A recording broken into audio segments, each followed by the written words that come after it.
আল্লাহর কাছে বান্দা কোন আমল করলে হিসেব ছাড়া জান্নাতে যাবে? ভাই, আল্লাহর কাছে হিসেব দিয়ে জান্নাতে যাওয়া কি সহজ কাম না কঠিন কাজ? আরে আল্লাহর কাছে তো অনেক দূরের কথা। আপনি যে প্রতিষ্ঠানে চাকরি করেন তার মালিকের কাছে, উপরস্থ বসের কাছে একেবারে পুঙ্খানুপুঙ্খ করে প্রতিটা পয়সার হিসাব দিয়ে একদম সবকিছুতে পারফেক্টনেস প্রমাণ করা, এটাই তো একটা কঠিন কাজ, দুঃসাধ্য কাজ। সেখানে সারা জীবনের হিসাব আল্লাহর কাছে দিয়ে পাই পাই করে তারপর আপনি জান্নাতে যাবেন, বিষয়টা এত সহজ না।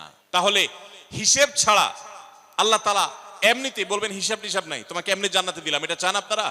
দেখুন কোরআনে কারীম আল্লাহ তাআলা বলছেন ইন্নামা ইউওয়াফাস সাবিরুনা আজরাহুম বিগাইরি হিসাব। আল্লাহ বিনিময় দেওয়ার ক্ষেত্রে, সওয়াব দেওয়ার ক্ষেত্রে দুনিয়াতে যারা সবরকারী হবে, যারা ধৈর্যশীল হবে, যারা সহিষ্ণু হবে, যারা নিজেকে নিয়ন্ত্রণ করতে পারবে, এই সবরকারীদেরকে আল্লাহ তাআলা হিসেব ছাড়া দিবেন, তাদেরকে সওয়াব দিবেন হিসেব ছাড়া। তাহলে আপনি যখন আপনার কর্মস্থলে থাকবেন আপনাকে ধৈর্য ধারণ করতে হবে। আপনি যখন পাবলিক পরিবহনে উঠবেন আপনার মাথা ঠান্ডা রাখতে হবে। আপনি যখন আপনার বাসা বাড়িতে থাকবেন আপনার মাথা ঠান্ডা থাকতে হবে। মাথা গরম হয়ে যায় যাদের, হট মেজাজ যারা, কথায় কথায় মাথা গরম হয়ে যায়, ধৈর্যহীন হয়ে যায়, যেখানে সেখানে গন্ডগোল বাধায় দেয়, মারামারি বাধায় দেয়, ধৈর্য সহ্য বলতে কিছু নাই, এই লোকগুলো কিন্তু এই সৌভাগ্যবান মানুষদের কাতারে শামিল হতে পারবে না। ঠিক একইভাবে দাম্পত্য জীবনে সুখী হতে হলে সবর এবং শকর, এই দুইটা মূল মন্ত্রের কোনো বিকল্প পথ খোলা নেই। সেটা স্বামীর জন্য প্রযোজ্য, স্ত্রীর জন্য প্রযোজ্য। স্বামী হিসাবে আপনি স্ত্রীর অনেক অনিয়মতা দেখতে পাবেন, অনেক কিছু দেখতে পাবেন, আপনার আকাঙ্ক্ষা, আপনার চাহিদা, প্রত্যাশার বিপরীত আপনাকে সবর করতে হবে। ভাইরা আমার, আমাদের প্রিয় নবী সাল্লাল্লাহু আলাইহি সাল্লামের দাম্পত্য জীবনে কিন্তু টুনটান সমস্যা হয়েছে। আপনারা মনে করতে পারেন নবী সাল্লাল্লাহু আলাইহি সাল্লামের ঘর, ওনার স্ত্রীগণ সাহাবী, তারা উম্মুল মুমিনিন আমাদের মা, এত মর্যাদাবান মানুষ তারা, তাদের আবার ঝামেলা হয়েছে। ভাই, দাম্পত্য জীবনে টুকটাক সমস্যা তাদেরও হয়েছে। প্রিয় নবী সাল্লাল্লাহু আলাইহি সাল্লাম নিজে একদিন বাসা ছেড়ে মসজিদে নববীতে এসে মন খারাপ করে বসেছিলেন, তিনি বাসায় যাচ্ছেন না, অভিমান করে। ওমর রাদিয়াল্লাহু তাআলা আনহু বিষয়টা বুঝতে পেরে তার মেয়ে যেহেতু নবী সাল্লাল্লাহু আলাইহি সাল্লামের স্ত্রী, তিনি সেখানে গিয়ে ভেতরে প্রবেশ করে তার সাথে কথা বলে তথ্য উদ্ঘাটন করে সেটা মিটমাট করার ব্যবস্থা করেছেন। স্বয়ং নবী করিম সাল্লাল্লাহু আলাইহি সাল্লামের জামাতা, ইসলামের চতুর্থ খলিফা আলী রাদিয়াল্লাহু তাআলা আনহু, তার মতো এত মর্যাদাবান মানুষ, তার ঘরে স্ত্রী হিসাবে আছেন কে? মুহাম্মদ সাল্লাল্লাহু আলাইহি সাল্লামের মেয়ে, জান্নাতে নারীদের সর্দার ফাতিমা রাদিয়াল্লাহু তাআলা আনহা। এত বড় মানুষ তারা, স্বামী স্ত্রী দুইজন, দুই দিককার নেতৃত্বে, একজন যুবকদের নেতৃত্ব দিবে, আরেকজন জান্নাতি যুবতীদের, নারীদের নেতৃত্ব দিবে। এত বড় মর্যাদাবান মানুষ, তাদেরও দাম্পত্য জীবনে কিন্তু টুনটান হয়েছে। একবার আলী রাদিয়াল্লাহু তাআলা আনহু এসে মসজিদে টানটান হয়ে শুয়েছিলেন মাটিতে, মনটা খারাপ, ঘরে একটু হালকা ঝামেলা হয়েছে, তো এই জন্য মসজিদে নববীতে এসে মাটিতে শুয়ে আছেন। নবী করিম সাল্লাল্লাহু আলাইহি ওয়াসাল্লাম দেখে বুঝতে পেরেছেন, টের পেয়ে গেছেন যে কিছু একটা হয়েছে বাসায়। তখন তিনি জামাইকে ডেকে বললেন, কুম ইয়া আবা তুরাব, এ মাটির বাপ, মাটিতে শুয়ে আছেন, এজন্য রসিকতা করে বললেন, এ মাটির বাপ উঠো, দাঁড়াও দেখি কি হয়েছে বলো। ভাইরা আমার, দাম্পত্য জীবনে টুকটাক সমস্যা হবেই হবে। যারা বিয়ে করেন নাই আগে থেকে প্রস্তুত থাকেন, বুকে পিঠে ছালার বস্তা সব বেঁধে রেডি থাকেন। বিশেষ করে সময় যেভাবে গড়াচ্ছে তাতে করে সামনে থেকে হেলমেট পরেও যাওয়া লাগতে পারে।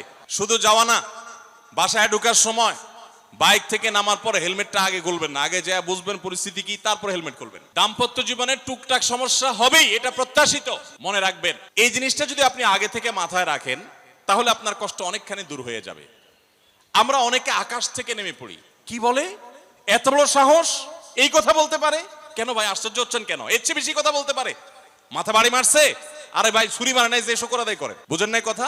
একই কথা বোনদের জন্য প্রযোজ্য। আমার মা বোন যারা শুনছেন তাদেরকেও বলছি, আপনার স্বামীর একটা কথা শুনে আপনি আকাশ থেকে নেমে পড়ছেন, আকাশ ভেঙে পড়ছে মাথার উপরে, কি এটা বললো সে, আপনি ডিপ্রেসড হয়ে যাচ্ছেন। আরে বোন, ডিপ্রেসড হচ্ছেন কেন? এটা কেন? আরো শক্ত কথা আপনাকে বলতে পারে, এটা আপনি মাথায় রাখেন, কারণ দিন শেষে তিনি মানুষ, তার ভুল হতে পারে, একটা সময় তিনি তার ভুল বুঝতে পারেন।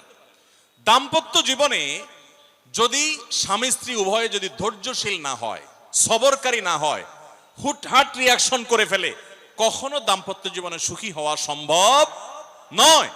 মনে রাখতে হবে, একসাথে থাকতে গেলে, দুইটা পাতিল একসাথে থাকতে গেলে টুনটান লাগে না? বাধে হয় না? আপনার কাছে যদি কেউ এসে গাল গল্প দেয়, দেখবেন অনেকে গাল গল্প দেয়। গাল গল্প দেওয়া লোক আছে না নাই? ভাই 30 বছর সংসার করেছি, জীবনে আমাদের একটা কথা হয় নাই।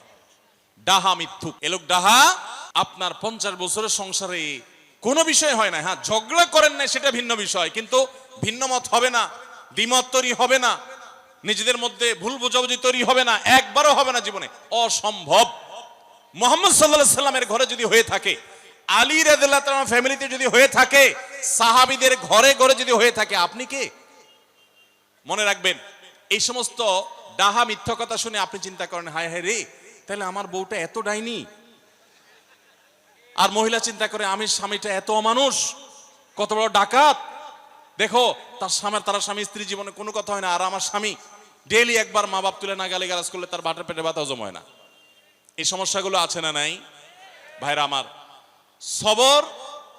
সবর করার জন্য, সবর করা সহজ হবে আগে থেকে যদি প্রস্তুত থাকেন যে এই সমস্যা হবে। আশরাফ আলী থানভী রাহমাতুল্লাহর নাম শুনছেন আপনারা? ভারত উপমহাদেশের এমন একজন আলেম ছিলেন, খুব বিচক্ষণ মানুষ ছিলেন, অনেক বিদগ্ধ মানুষ ছিলেন, অনেক বড় আল্লাহওয়ালা ছিলেন, নেককার মানুষ ছিলেন। তো থানভী রাহমাতুল্লাহর কাছে এক লোক এসে বলল, হুজুর, আমার বাসায় যখনই যাই দরজাটা খুলতে দেরি, আমার মাথার উপরে আকাশ ভেঙে পড়তে দেরি নাই। যেটাই করি, বাজার করে এনে তার হাতে দিলেও রাগ, রাখলেও রাগ, আমার সাথে সারাদিন শুধু ঘেউ ঘেউ করে হুজুর, আর সহ্য করতে পারি না। আমারে কোনো দোয়া দুরুদ আমল শিখায় দেন যে আমার এই বাসার অত্যাচারটা যেন থামে। তো থানভী রাহমাতুল্লাহ বললেন যে, শোনো, তোমার একটা বুদ্ধি শিখাই দেই, দোয়া দুরুদ না। বুদ্ধি হলো, এখন থেকে বাসায় গিয়ে দরজা নক করবা, যে নক করার আগে 1 মিনিটের মোরাকাবা করবা। কি করবা? মোরাকাবা বুঝেন? ধ্যান। ধ্যান কি ধ্যান করবা? দরজা যায় থামবা, থেমে চোখ বন্ধ করে মাথাটা নিচু করে চিন্তা করবা, আমার ঘরের ভিতরে একটা কুকুর আছে, আর কুকুর মানুষ দেখলে কি করবে? ঘেউ ঘেউ করবে।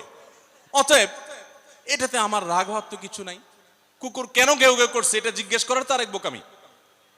অতএব এটা আমি মাথায় কিছু নেব না, ইগনোর করব।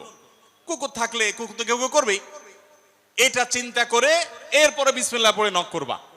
তো এই বুদ্ধি অনুযায়ী পরের দিন আসছে বাসা, আগে 1 মিনিট মোরাকাবা করছে, এরপরে দরজা নক করছে। যথারীতি দরজা খোলার পরেই শুরু হয়ে গেছে যুদ্ধ, ইউক্রেন রাশিয়া। যুদ্ধ শুরু হয়ে যাওয়ার পর এই লোক অন্যান্য দিন সেও টুকটাক রিয়াকশন করে, হাতাহাতি, বকাবকি, দুই পক্ষ থেকে টুকটাক হামলা পাল্টা হামলা হইতো। কিন্তু আজকে সেই লোকটা আর হামলা টামলা তার করা দূরের কথা, উল্টা সে মিটমিট করে হাসতেছে, এবং একটা পর্যায়ে আর নিয়ন্ত্রণ করতে না পারে ফিক করে হাসেই দিচ্ছে।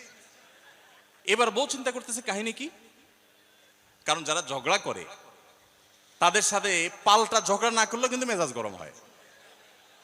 কদিন আগে শুনছেন না পত্রিকা, যে এক মহিলা স্বামীরে ডিভোর্স দিছে, কেন? কারণ স্বামী ঝগড়া করে না। কদিন আগে পত্রিকা দেখছেন। এই মহিলা যখন দেখছে স্বামী হাইসা দিছে, সে এবার ঝগড়া থামায়া বলতেছে, ঠান্ডা মাথা বলতেছে, কাহিনী কি বলতো, তুমি হাসতেছো কেন? বল, না না কিছু না কিছু না। সে তো বলবে না। স্বামী মনে করছে হয়তো অন্য কোনো কাহিনী আছে, কোনোভাবে উদ্ধার করতে পারে নাই। পরের দিন আবার সেম কাহিনী, আবারও হেসে দিচ্ছে। মহিলা চিন্তা করছে ব্যাপার কি, বলে না আজকে তো তোমার একদিন কি আমার একদিন, বলতেই হবে তোমার। কেন তুমি হাসতেছো? আমার ঝগড়ার বিনিময়ে তুমি ঝগড়া না করে হাসতেছো, অপমান করতেছো। আমার ঝগড়ার কোনো দাম নাই, আমি কি কথা বলতেছি না, এগুলো কোনো মূল্য নাই। যখন চেতে যাচ্ছে এবার বলতেছে, শোনো, তুমি যেহেতু জোরই করতেছো, তাইলে আমি বলি, আমি গেছি এক হুজুরের কাছে, হুজুর আমার এই বুদ্ধি শিখাই দিছে, আমি সেই বুদ্ধি অনুযায়ী চিন্তা করি। এখন আমি চোখের সামনে যখন চিন্তা করি যে কুকুর গেউ করতেছে, আমার হাসি আসে। তখন বউ চিন্তা করে, কি বললা তুমি? তাহলে তুমি এই মনে করো আমারে?